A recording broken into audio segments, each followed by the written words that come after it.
On the spectrum of goal pursuance, people fall on between absolute practicality and materialism, and the other end is absolute wishfulness. So, this spectrum of how one pursues their goal is governed by those two extremes. The first extreme is absolute materialism and practicality, and the other extreme is absolute wishfulness. Now, both of these two ends, from an Islamic perspective, they're not correct. In the middle of that, there is what's called the positive hopefulness.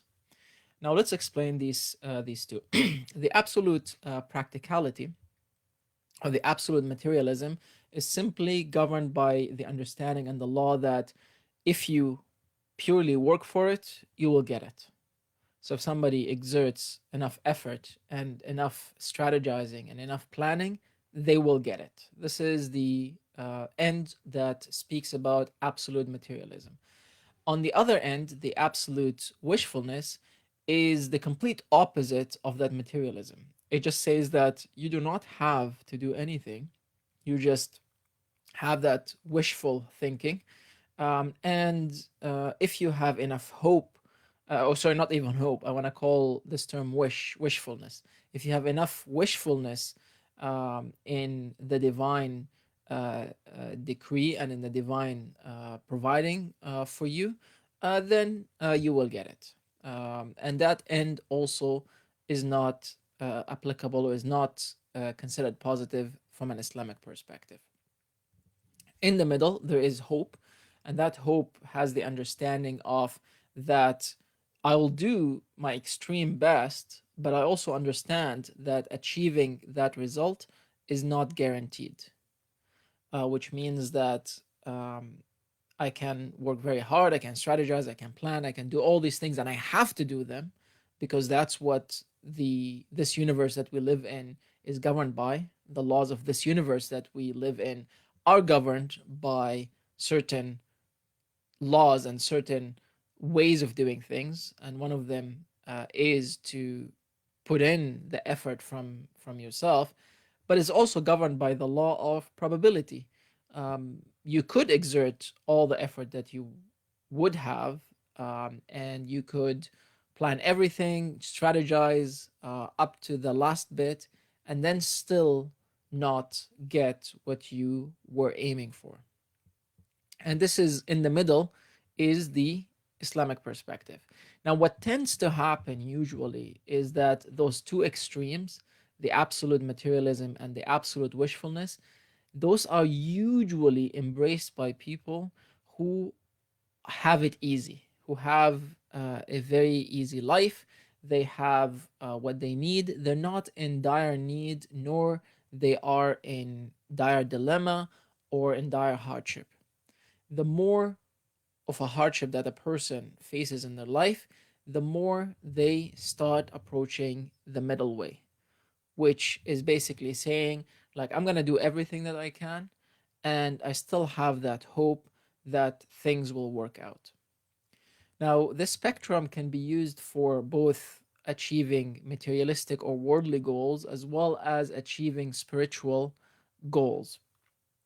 If one wants to aim for spiritual goals, for example, they cannot have the understanding that mere prayer and mere supplication and mere charity and mere kindness and all those are sufficient to achieve the spiritual goals.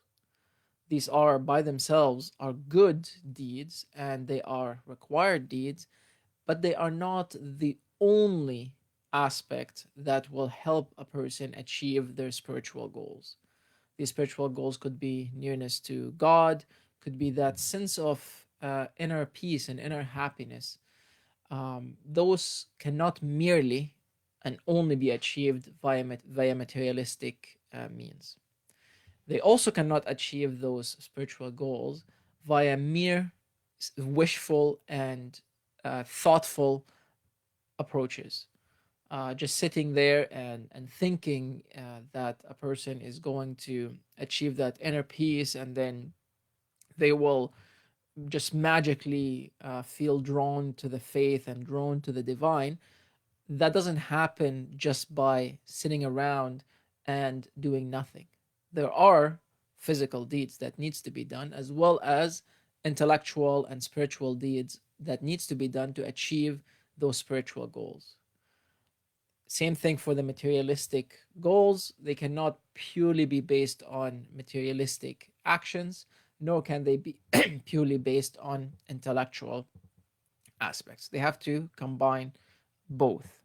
Now, if we go to the middle path, which is the positive hopefulness, that aspect from a spiritual uh, dimension or from a spiritual perspective is essential in because it requires both combining the physical activities, the charity, the prayer, the fasting, the acts of kindness, as well as that metaphysical understanding, which is that the divine is merciful. The divine is there to connect with us, is there to help, is to help us. So to be clear, when the Quran speaks about the idea of absolute wishfulness, the Quran uses the term amani. Amani, or wishes, are basically goals that are not achievable using the or in comparison to what the person is doing. Hey, I want to just fly to space and I'm just going to sit around and do nothing. I want to be able to memorize the holy book of the Muslims, the Quran, and I'm not going to exert an effort there of memorizing and revising and learning and understanding and all of that. These are all wishful deeds. But what the Quran talks about is that when it talks about hope, which is the middle path, it uses the word raja. Raja is hope, hopefulness, because it is always associated with an act, a physical, exertive, or exerting act that the person does, in addition to the perspective and the view, the worldview of that the divine controls this creation and this dominion. I hope this was helpful, and I will see you in the next episode.